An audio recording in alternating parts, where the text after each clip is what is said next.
Welcome back. In this episode, I'm going to talk about adding in some more visual elements, some animations, and also some scene transitions.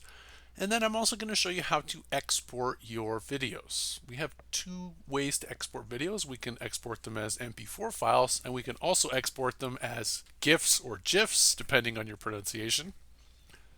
Let's start with scene transitions. I want to actually show you a few things here. I want to show you some camera work, some scene transitions, and then adding in a few props to give more of an animated look. Let's start with some camera work though. I'm going to go here to the camera feature, and I'm going to add a camera, and initially it's just going to give me the full shot, right? I'm going to get a full screen. This border here is going to show me where my camera is actually sitting on my frame. I'm going to add some movement. So let's just have maybe a slight fade in. I want to have it be a bit more of a sharp zoom. I've got this really handy feature in the middle here that's going to show me what direction my camera is moving. So I want to move it a little bit more towards my character. This is going to take the entirety of the scene. So on the bottom here, I've got this blue bar. This is showing me my camera movement. I can change this to make my camera move faster. Essentially what I'm doing is I'm changing the duration of my camera pan to be shorter. But this is a good way to start. So I've got a nice camera pan in here, but I also want to add something to open, right? Usually when you're opening a film, you're going to have some kind of a transition to start off. So let's have a scene transition. Let's start off with a fade. So I'm going to use a fade to white. Let's add a fade to white. This is a 1 second. I'm going to make it a bit shorter because this is a bit of a short scene. We're going to go with 0.5. So I've got a fade to white opening my shot here. So we've got my fade to white, and then I've got my camera movement, fade to white, camera movement. Perfect. Okay. I'm going to do the same thing for this scene. So we had a fade to white here. Let's have a fade to black here. Let's add a fade and fade to black. And again, 1 second. That's a little bit long. Let's go 0.5. Now for my next scene, let's do something like a slide in. I kind of want to go, enter from one side and sort of pop in, if you will. So let's add a scene transition. Again, I'm going to use a slide. Let's slide to the left. Half a second. That's about good. And then our last one, let's have like a bit of like a clock, like a circular to show some time has passed. Again, I'm going to go scene transition. And I believe it is in motion graphics. Let's see. Ring, stripes, no, that's not quite right. Blinds, fade, fly out, iris. Ooh, there we go. Circular reveal. This is the one I'm looking for. Okay. And I can also preview this. Let's see what it looks like before I add it. That's what I want. I'm going to hit apply, so I'm going to get a circular reveal. So we've got a fade to white, fade to black, slide from the left, and circular reveal. And I can hover over to see.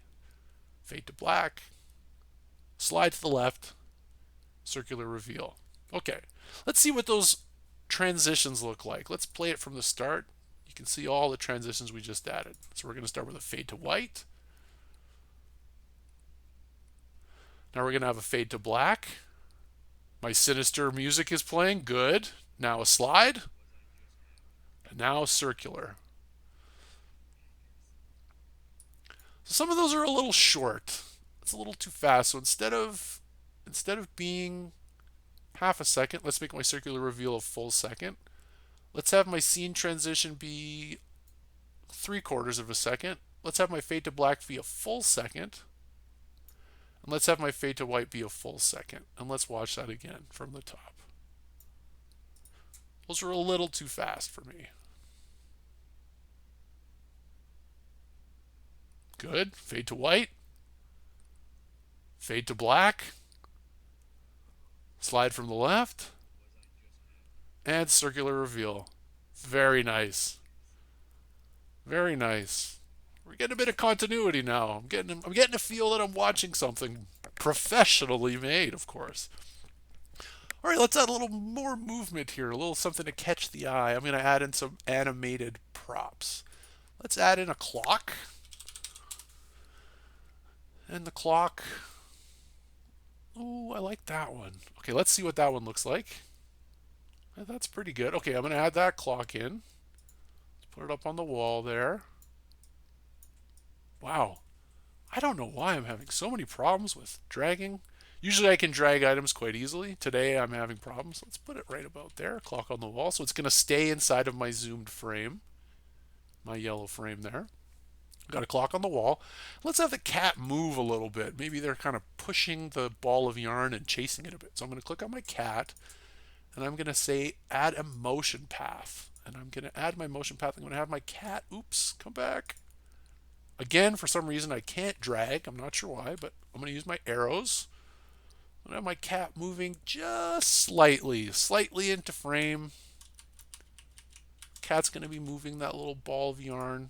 Okay, so we've got a motion path now with the cat, and we've got our clock, and that second hand, that red hand, is going to move just a little bit. It'll add a little something. And it's saving. See, look at my little circle spinning there. This one I've got plenty of motion. Plenty of things happening, plenty of on-screen activity. This one I've got my questions in the background. And this one I've got this one, maybe I can add a little continuity here. So we had the clock in the previous scene. Let's add the clock in here. Just put it off in the corner. Oh, right. I can't do anything. I can't do anything with my mouse for some reason. All right, so our clock's up there. We know that. And maybe we're going to add in the cat too somewhere in the background. Let's throw in my cat. Now look, we've got a layers problem here. This is a classic problem. So the cat should obviously not be in front of our student. Let's put the cat right behind. Put him right in the scene there. And now I'm going to move the cat backwards in the layer. So I'm going to right click on the cat and I'm going to say move backwards. I'm going to have to do that again, move backwards. So now the cat is behind my character. You can see the cat. And we'll add a little motion to the cat. Not too much, but just, oops, come back. Just enough. Again, I have to use the arrows for some reason. So let's have the cat just move just a little bit, not too much, just to catch the eye. The cat's going to be moving slightly.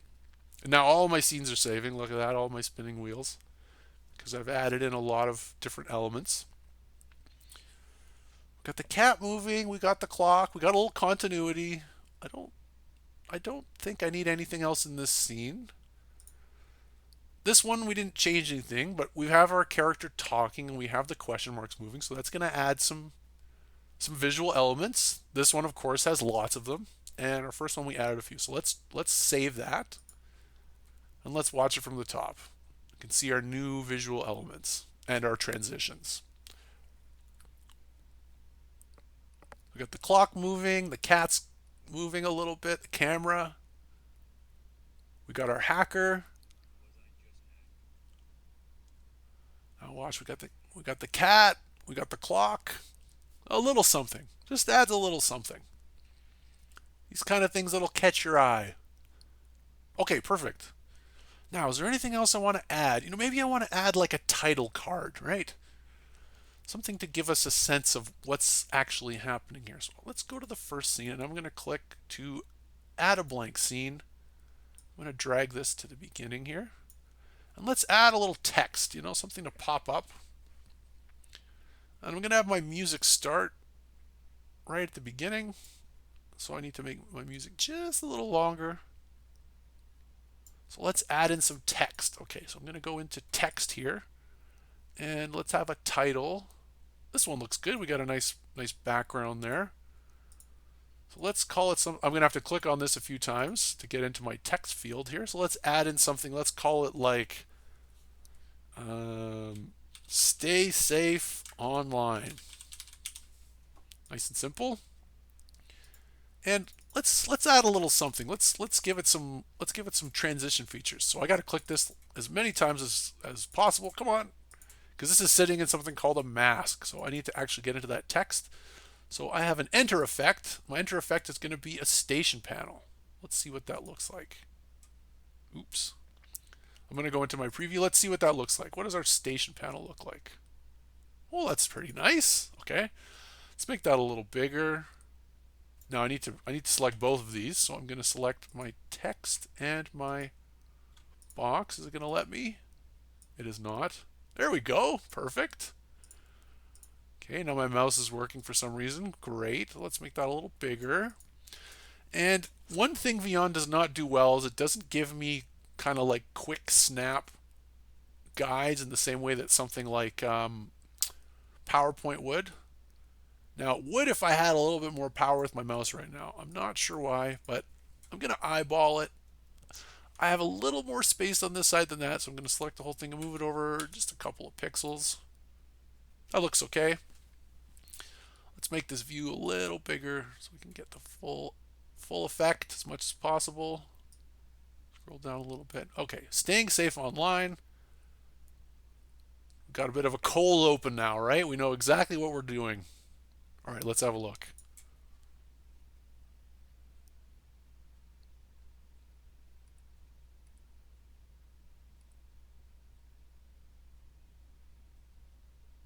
This cattle music is very funny. Okay, nice. This is looking pretty good, actually. I'm quite happy with this. We've added in some nice elements. All right, so let's say I'm finished, right? Now I want to actually share my video.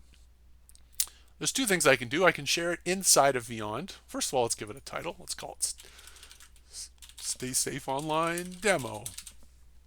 Very nice. Now I can share it in Vyond as a link, and then anybody with the link can watch it. So I have the share link option. The link is not enabled. I can enable it. And right now it's only team members. So I'm going to click on the three dot menu and I'm going to say link settings. And now I'm going to change it to anyone with the link. No login required. That means whoever I send this to will have access to the video. Now, normally you'd see a done button right underneath here, but you can't because of my screen size. So I'm going to press enter. Hopefully that lets me leave. It doesn't, but I can click outside of that dialog. So now I have a shareable link. So if I take that link and I copy that link, oh, it kept it as team members. Whatever, you get the idea. I'm going to copy that link. Now if I open that in a new tab, it will give me my video in a preview version, right? So I don't have any editing features. So if I send this to somebody, they can just watch the video, maybe give me some notes, right? They say, your cowboy music, maybe change that. And I would say, thank you. You are 100% correct. So that's one way I can share the video. The other way is I can download it. So I can download that as a HD file in 720 or as a full HD file in 1080. So I like to use the 1080 files whenever possible. So I'm going to hit generate the full video and it's going to pop this dialog box up and it's going to say, we'll send you an email. And now I can actually close this. And I just wait. I wait until this button goes from generating to download. That's pretty great. Now my other option here is to generate GIF or GIF files. I don't know why I haven't decided on the pronunciation of GIF or GIF. I used to feel very, very militant about one of them. I can't even remember which one, but now that time is gone. Okay, so our video is now ready. So if I hit download video full HD, it will send me an MP4 file and it'll pop up if I'm using Chrome right here saying, congratulations, you've downloaded your video. From there, I can take that MP4 file and I can put it in a Moodle course. I can post it on YouTube. I can share it with somebody. It gives me a lot of flexibility. Now, I can't upload a file and edit it in Vyond. I have to generate the video and download it from Vyond. So if I decide I want to make changes to this video, I have to make those changes in Vyond. I can't download the file and then change the file. I can by taking clips, chopping it up into pieces, but I can't say change the text. That's only possible inside of Vyond. Okay, that's it. That's our transitions. That is our animated features. We added a title card and we also learned how to do some downloading. Well, that's pretty much it. All right. In our last video, I'm going to show you how to import or embed your videos inside of Moodle and inside of YouTube. Thanks very much for watching. See you soon.